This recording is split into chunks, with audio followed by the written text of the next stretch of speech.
আসসালামু আলাইকুম রহমতুল্লাহি ওয়া বারাকাতুহু। বন্ধুরা দেখুন, আমরা এখন আছি মাওয়া ঘাট। মাওয়া ঘাটে আছি, মাওয়া স্টেশন।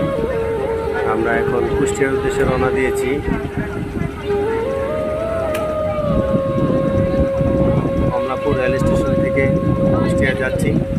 সবাই আমাদের জন্য দোয়া করবেন যাতে সুস্থভাবে বেড়ায় আবার সুস্থভাবে ফিরে আসতে পারি। দেখুন, এটা হচ্ছে ট্রেনের